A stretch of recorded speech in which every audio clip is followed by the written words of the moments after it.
I think we can all come to agree at this point that console gaming is basically one foot in the grave. When the PS5 first came out, people were literally ready to sell their children to get a hold of one of these freaking things. I remember literally for like the first few months, people just could not get their hands on the PS5s because they would fly off the shelves so quickly. People were selling them for like absurd profits. And then after having the PlayStation 5 for a couple years, we eventually realized that this is probably one of the worst consoles that Sony has ever released. The controllers are absolute garbage. You press a button and it doesn't even input what the frick you're trying to press on the daggone controller. You get stick drift like after no time at all, like absolutely atrocious stick drift. The worst stick drift I've ever experienced in my freaking life. They're super expensive too, and you gotta replace them after like 1 or 2 years because they die out so freaking fast. They aren't getting any new exclusive licenses, and the exclusive licenses that they have, they're just giving away to PC and Xbox and stuff. It's not going good for PlayStation. And then Xbox is basically dead at this point. Like, I don't know anyone who has an Xbox who doesn't also have a PS4. What's going on, guys? It's your boy Andy Matrix. I'm back with another video. You read the title. You read that title. The death of console gaming. The death of console gaming. It's only a matter of time before, you know, I give it about 10 years, or maybe less than that, to the point where we're not going to have consoles anymore. We're not going to have consoles anymore. The way things are going, you know, gaming developers, they're just going to start selling video games directly to the consumer. As, you know, as PC gaming becomes more and more and more accessible, cheaper, and available to the masses, to, you know, to the entire world. Guys, my name is Andy Matrix. If you haven't heard of me, go ahead and check out my channel, Andy Matrix Gaming. I talk about anime, gaming, Japanese culture. Also, I have a second channel called Andy Society. It's about economics. It's about social issues. If you're interested in that, go ahead and subscribe. The links are in the description. Go ahead and click on that. And I'm here on Angry Guy's channel. So, guys, make sure to not just check out Angry Guy's channel, YouTube channel, but also go to his Rumble. YouTube has become the censor station, and Angry Guy's uploading his videos to Rumble because there's just more freedom over there. That's just the truth. Right, go ahead and check out Rumble. And guys, don't let anybody tell you that you will own nothing and be happy. So go ahead and check out Angry's Crypto Academy down there. You know, the future is becoming digital, and Angry suggests that you invest into cryptocurrency, whether it's Bitcoin, Cardano, any of those popular coins out there. Personally, I got my money on Cardano and XRP. All right, now let's go ahead and continue. Let's go ahead and continue on with our topic here. So, gaming consoles are on their way out. Whose fault is it? It is the fault of Sony, Microsoft, and Nintendo. You see, they decided to go all digital, and that is exactly their downfall. Isn't that funny? Isn't that funny that them deciding to go digital is actually hurting them? I mean, let's take a look at the Xbox. The Xbox is just the Netflix for gaming, you know. The Xbox, Microsoft Xbox, they're not really making, I believe they could be making much more money by selling individual games, but instead, because it's a subscription, you know, subscriptions are bad for game developers, because how are they going to get paid unless Microsoft is going to pay them, you know, pay them money to develop the game, and that's it. But then, like, you know, there's no other profits. It's just much more profitable. So it's like they're hurting themselves. Same thing with Sony. Sony with the PlayStation 5, they haven't been making, you know, good enough decisions. Sure, they have, you know, exclusive games and such, but there's more gaming studios just going on all platforms, right? Going on multi-platforms. You know, a lot of companies, they're just not gonna want to be exclusive to Sony. It's just a bad idea. It's really just a bad idea. Then we got Nintendo with their high prices, right? They're Nintendo with their high prices. You know, console gaming is on the way out. You know, as PC gaming becomes more and more accessible, you know, in the future, developers, they're just going to publish directly to Steam, directly to Epic Games. And by then, within like 5-10 years from now, there's going to be another store opening up. aside from Epic Games and Steam, we got GOG. What, GOG? Good Old Games. We got GOG. There's another one. I forget the name of it. But there's gonna be more online platforms so you can buy your games digitally. Because if everything's gonna be digital, then why go to the store? We're not gonna need Best Buy or any of those stores. And we will be needing more options than Steam, and there's gonna be other options showing up, like GOG. So Steam's gonna have competition. Epic Games gonna have competition, right? Steam is not gonna be the end all be all for PC gaming. There's gonna be another one showing up. You'll see, and then once that happens, everybody's just gonna be PC gaming, right? As a matter of fact, I wanted to show you guys this clip right here. Check this out. I think we can all come to agree at this point that console gaming is basically one foot in the grave. When the PS5 first came out, people were literally ready to sell their children to get a hold of one of these freaking things. I remember literally for like the first few months, people just could not get their hands on the PS5s because they would fly off the shelves so quickly. People were selling them for like absurd profits. And then after having the PlayStation 5 for a couple years, we eventually realized that this is probably one of the worst consoles that Sony has ever released. The controllers are absolute garbage. You press a button and it doesn't even input what the frick you're trying to press on the daggone controller. You get stick drift like after no time at all, like absolutely atrocious stick drift. The worst stick drift I've ever experienced in my freaking life. They're super expensive too when you gotta replace them after like 1 or 2 years because they die out so freaking fast. They aren't getting any new exclusive licenses, and the exclusive licenses that they have, they're just giving away to PC and Xbox and stuff. It's not going good for PlayStation. And then Xbox is basically dead at this point. Like, I don't know anyone who has an Xbox who doesn't also have a PS4. And I can only think of like maybe a couple people who have an Xbox at all. Like, this console was an absolute flop. And Microsoft is thinking about pulling out of the gaming industry altogether. It's not looking good. So now everyone's looking to join the quote-unquote PC master race. Here's the problem with the PC master race. It's completely unbalanced. You got some people out here who can only afford like a $500 laptop.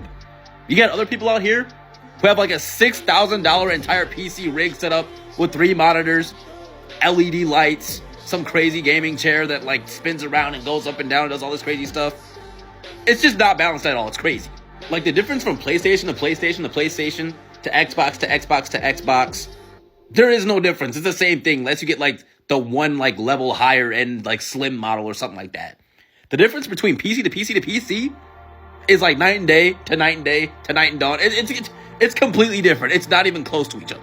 Like, let's say you're playing a PvP game and you're on like maybe $1,000 PC and you're going against someone with like a $6,000 rig, like Ninja's rig or some crap like that, like something on that level.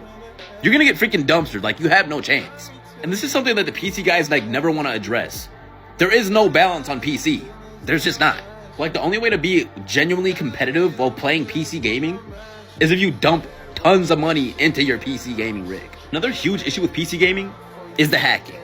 There are a bajillion times more hackers on PC, and they're way more better and way more complex. Instead of having to take the hacks you downloaded from your PC and downloading them to your console, you're literally directly at the source. The hacks are just right there. That's why it's like, I don't know how people play any sort of competitive game on PC at all. Because the odds of you running into a hacker are so much higher. And it's just a lot easier to hide hacks on PC than it is on console. Yes, that is right. That is right. Console gaming is out. There's more and more people playing on their PC. And again, like we used to say, before the Nintendo Switch 2, people used to say that the future was PC gaming and Nintendo because Nintendo was keeping it traditional. Once the Nintendo Switch 2 was released, and we found out that you're not even gonna own the console. Not only are you not gonna own your games, but you're not even gonna own the console. You're paying to just borrow, which is just really bad business. It's really bad business. Which, by the way, guys, don't let anybody tell you that you're gonna own nothing and be happy. Okay, put your money into cryptocurrency for the future. So go ahead and check out Angry Guys Cryptocurrency Academy. Hey guys, in a world pushing you to own nothing and be happy, crypto is your key to survival. Join Angry's Crypto Academy to master buying, selling, and trading crypto. Make huge profits and safeguard your wealth. Plus, discover the one crypto virtually no one is talking about, poised to create new millionaires in the upcoming bull run. The link is in the description of the video below. Go check it out now. Okay, and look, another thing about all these companies is that the only thing that the big three companies have, Sony, Xbox, Nintendo, the only thing they have is exclusivity. That is the only thing that's kind of like, keeping them together, keeping them from sinking. But the problem with exclusivity is that it's unbeneficial. Now, I guess exclusivity with Nintendo is much better because they did start first, right?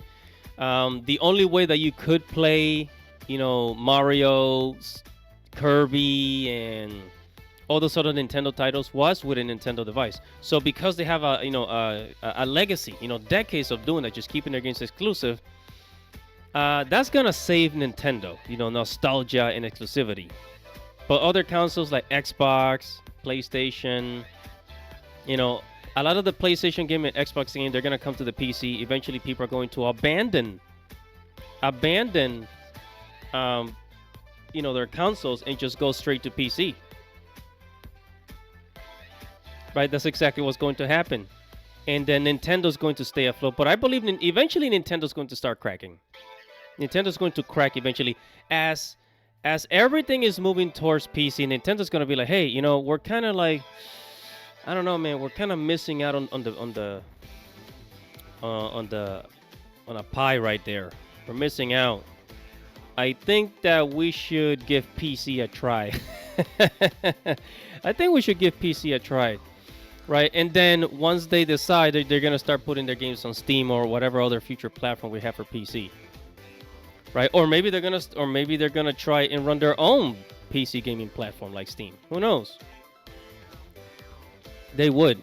And by the way, Nintendo is shaking in their boots after Xbox released their handheld gaming device. Check this out.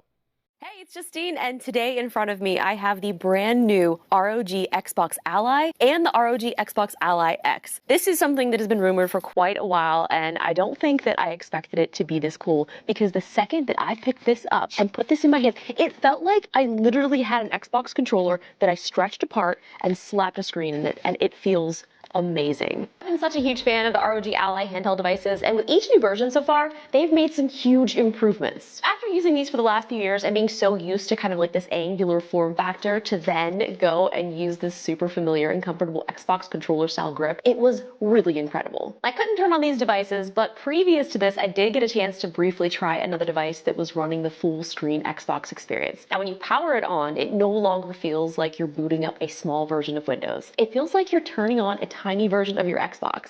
They made some new modifications that minimize background activity to reduce any non-essential tasks, so it can dedicate more of the system resources to gameplay. That means that we'll have more memory and higher frame rates. There are some slight differences between the two devices. The X has the HD haptics and is running an AMD Ryzen AI Z2 Extreme processor with a 7-inch Full HD 1080p 500 nits display. It's also got 120 Hz refresh rate, 24 gigs of memory, and 1 terabyte of solid-state storage. There's also 2 USB-C ports. One is a display port with USB-C power delivery 3.0 and also Thunderbolt 4 compatible. It has a 3.5mm headphone jack, a micro SD card reader, and it weighs 715 grams. It also has a little more battery life over the regular version, so this has an 80 watt-hour battery. Now, the regular has an AMD Ryzen Z2 processor, 16 gigs of RAM, and a 65 watt-hour battery. It has a 512 gig solid-state drive. There's no haptics or Thunderbolt 4 support. The good thing, though, between the two of them, they both feel very similar. The buttons all feel the same, the display looks very similar. You're gonna have a little less power and a little less battery life. So what's really great is they have the dedicated Xbox button, so when you press this brings up your game library. So there's no fumbling around, trying to mess around with Windows. That was one of the difficult things, is when you had Windows open, it was kind of difficult to navigate because you had a controller and not really a mouse or a keyboard. They've also got the dedicated library button, so when you press that, that'll open up all of your games, so you're able to access them quickly. And we have our A, X, Y, and B buttons.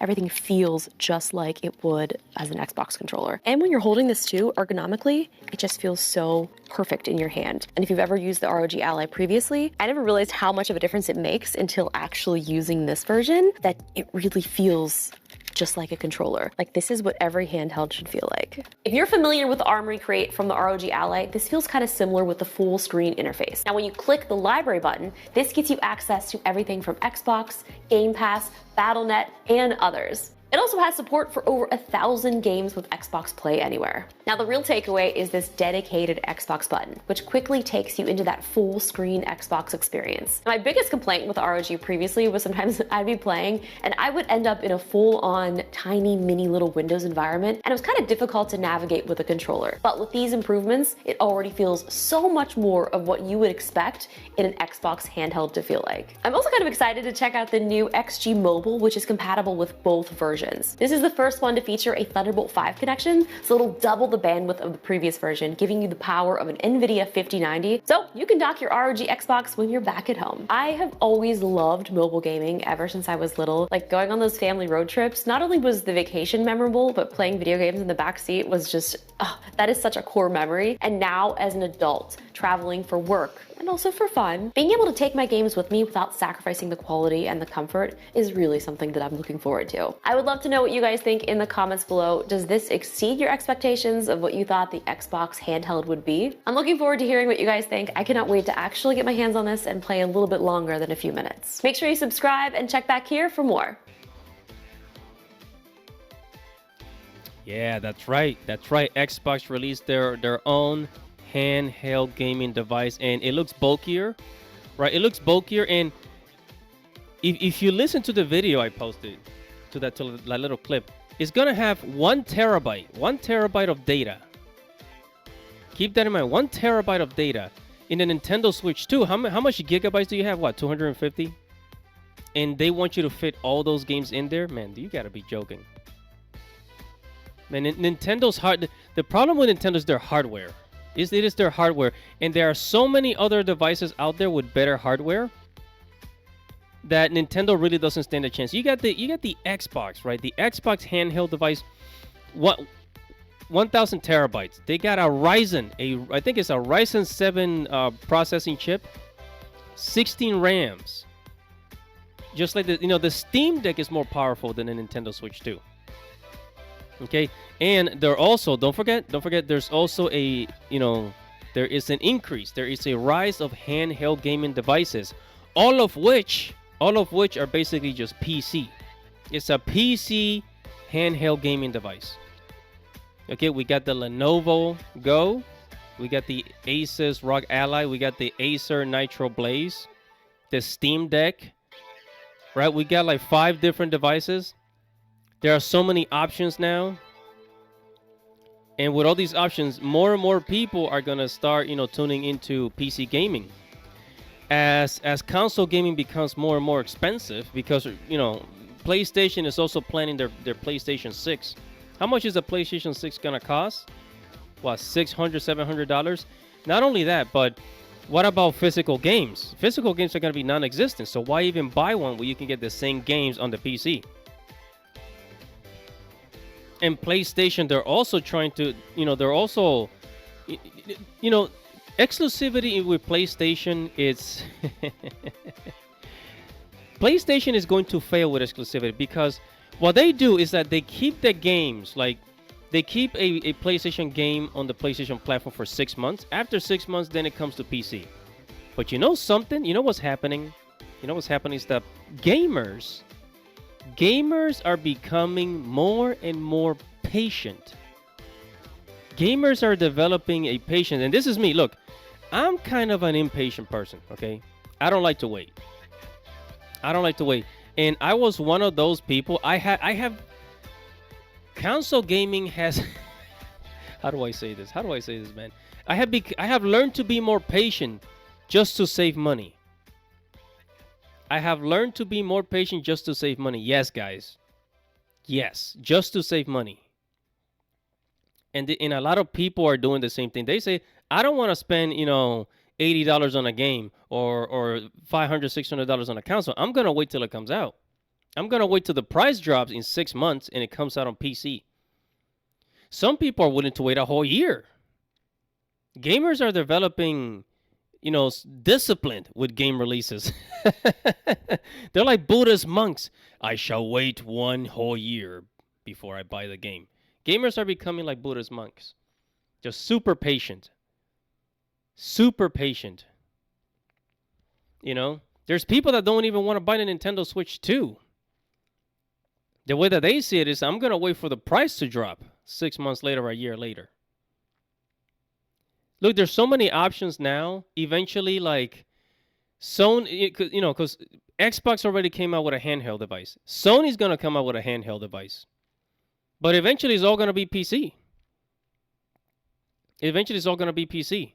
Exclusivity is not gonna work forever, especially with all these options. We got the Lenovo, the Asus, the Steam Deck.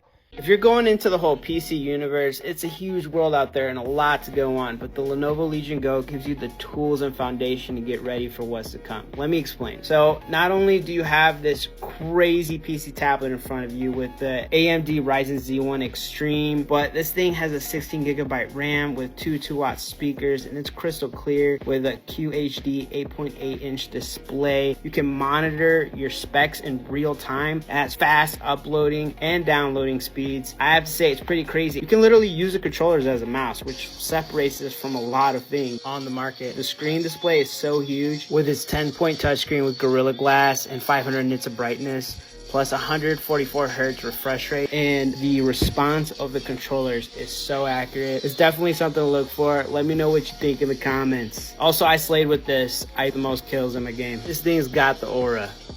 This is the new ROG Xbox Ally and Xbox Ally X. Xbox and Asus's new gaming handheld, and I got an early hands-on with the device as well as a look at the initial software, so here's everything you need to know and my initial thoughts. First, this is the most comfortable handheld I've ever held. It's essentially like they took an Xbox controller, stretched it out, and put a screen in the middle, and it feels great. You have this nice micro texture finish, mappable buttons on the back, and this newly added Xbox button that when pressed shows an enhanced game bar overlay that lets you do things like switch applications, chat with friends, or mess with settings. Now, of course, specs-wise, there are definitely some differences between the Ally and Ally X. On the Ally, you have the AMD Ryzen Z2A processor, 16GB of RAM, a 512GB M.2 SSD, and two 3.2 USB-C ports. All of this with a 60-watt-hour battery. But there are some features that you'll see on the Ally X as well, things like the Wi-Fi 6E and Bluetooth 5.4, and the screen itself, which is a 7-inch 1080p IPS panel with 5,000 nits of peak brightness and 120 Hz refresh rate. Now, on the Ally X, of course, you're going to see a bump in the specs. AMD Ryzen AI Z2 Extreme processor on this, 24GB of RAM, a 1TB M.2 SSD, impulse triggers for enhanced control, and an 80-watt-hour battery. With specs aside, what I think people are really going to be excited about here is the new Xbox full screen experience. Using Windows on a handheld always felt a bit clunky and not really how it was intended to be used, but now there's an entirely new experience. Now, I wasn't actually able to show this when I was filming because it's still in development, but when you launch the device, it almost opens into what feels like the Xbox app. And here you'll not only find things like the games that you might have been playing on your Xbox or PC that you want to jump back into, but also an aggregated game library that not only shows your Xbox games that are installed, but also things like Battle.net or Steam. Now it's all nicely in one interface. Also, when you're in this interface, a lot of the unnecessary things from Windows aren't running, things like your wallpaper or your taskbar, and unsurprisingly, they did mention that they saw a bump in performance and battery life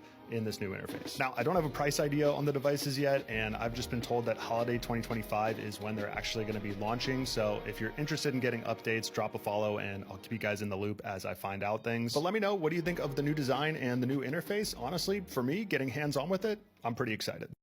All right, this is the Acer Nitro Blaze 11 handheld gaming PC. It's handheld, but it is huge. Look at that 11-inch screen. That is enormous and immersive. It is also surprisingly lightweight, 2.3 pounds, I think. It feels great in the hands, but it's also got other cool features. Detachable controller handles, a built-in kickstand, so you can prop it up. Plus on the inside, a laptop-grade processor to give you more power for all of your games. Right? And trust me when I say Steam games, Valve Steam, it's not going to be the only option for PC game. There's going to be other online stores like Steam that are going to open up. Mark my words, I tell you. Okay? And one last thing that I want to say before we close in this video is that it's kind of sad. It's kind of sad with Nintendo, because Nintendo started handheld gaming all the way going back to the Game Boy. The black and white Game Boy, to the Game Boy Color, to the Game Boy Advance, right? To the Nintendo DS. All that shit. All that shit.